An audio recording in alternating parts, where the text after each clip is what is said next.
if he has to fight one of those guys, I mean, I would love to see Froch against Gigi. I agree with Johnny. There were a little bit of chinks. Some people even believe even in the Gill fight there were chinks. You know, when Gigi fought against him, he knocked him out in 3 rounds, but the guy was landing shots. Yeah, he's got on concussive Golovkin. punch power. But you look at him and think, you look at that style. At the moment, it's hard to figure out. It's hard to. Come on, every fighter, bar maybe a sort of Mayweather or the top fighters, Pacquiao's got a couple of chinks, you know, of the generation, those top level fighters, maybe. Pacquiao there's not definitely. many. Gennady Golovkin is one of the best pound for pound fighters in the world. You know, there are 1 or 2 things that have come to fruition in the last year or 2 about his style. But you know, come on. So you think he can adjust? I mean, do what he's you know, you can't take anything away from him. You know, he's absolutely, you know, destroyed top level opponents. His best performance today, his best opponent today was Martin Murray. Best opponent today, Martin Murray. Professional. He's most experienced.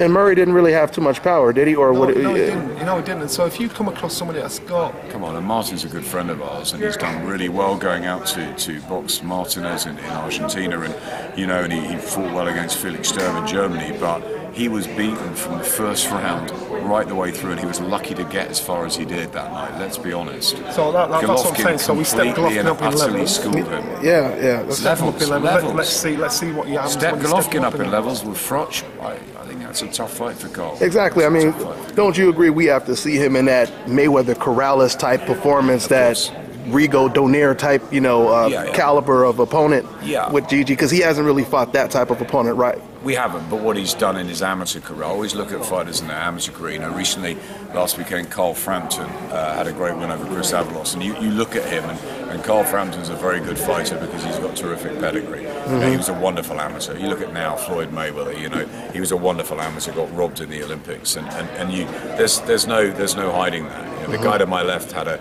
terrible amateur record of 3 wins and 13, but managed to turn out to be a former champion, but managed to turn his career around in a different way, which is you know, even more admirable probably than a guy that's done everything in the amateurs. But if you look at Golovkin's record, like Costas Hughes in the amateurs, phenomenal, and those guys tend to go on to become pretty solid pros. I just have to say, I think Costas was a little bit more versatile than Golovkin, but you know, we'll see in the future. Hughes, at his best, was an amazingly good fighter. Yeah. Gennady Golovkin's still got plenty to prove, but I like him. I like him a lot.